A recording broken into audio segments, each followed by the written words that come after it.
Israeli বর্বর হামলায় ২৪ ঘণ্টায় ৭১ ফিলিস্তিনি নিহত হয়েছেন। গাজার স্বাস্থ্য মন্ত্রণালয় রবিবার এক প্রেস ব্রিফিংয়ে জানিয়েছে, গত ২৪ ঘণ্টায় ইসরায়েলি হামলায় আরও ৭১ জন ফিলিস্তিনি নিহত হয়েছেন। এছাড়া আহত হয়েছেন আরও ১১২ জন।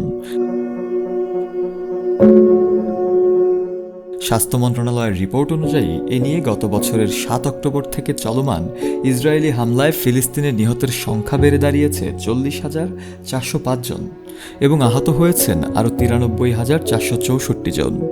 বিবৃতিতে স্বাস্থ্য মন্ত্রণালয় জানিয়েছে, অনেক মানুষ এখনও ধ্বংসস্তূপের নিচে এবং রাস্তায় আটকা পড়ে আছেন। উদ্ধারকারীরা তাদের কাছে পৌঁছাতেই পারছেন না। একই তথ্য দিয়ে কাতার ভিত্তিক সংবাদ মাধ্যম আল জাজিরা জানিয়েছে, রবিবার গাজায় একের পর এক হামলা করেছে দখলদার ইসরায়েল। এসব হামলায় হতাহত অনেকেই এখনও ধ্বংসস্তূপের নিচে রয়েছে বলে ধারণা করা হচ্ছে। অ্যাম্বুলেন্স এবং সিভিল ডিফেন্স ক্রুরাও তাদের কাছে পৌঁছাতে পারেননি।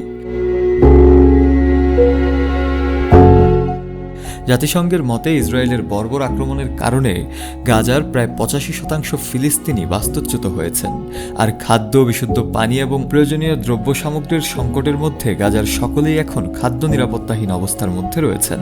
ইসরায়েল ইতিমধ্যেই আন্তর্জাতিক বিচার আদালতে গণহত্যার অভিযোগে অভিযুক্ত হয়েছে। গত বছরের ৭ অক্টোবর ইসরায়েলের সীমানায় প্রবেশ করে হামাসের নজিরবিহীন হামলার পর থেকে গাজা উপত্যকায় অবিরাম বিমান ও স্থল হামলা চালিয়ে যাচ্ছে দখলদার বাহিনী। ইসরায়েলি এই হামলায় বাদ পড়েনি হাসপাতাল, স্কুল, শরণার্থী শিবির, মসজিদ সহ সকল ধরনের ধর্মতীর্থ। এসব হামলা ও বোমাবর্ষণে হাজার হাজার ভবন ধ্বংস হয়ে গেছে। প্রায় ২০ লাখেরও বেশি ফিলিস্তিনি বাস্তুচ্যুত হয়েছেন।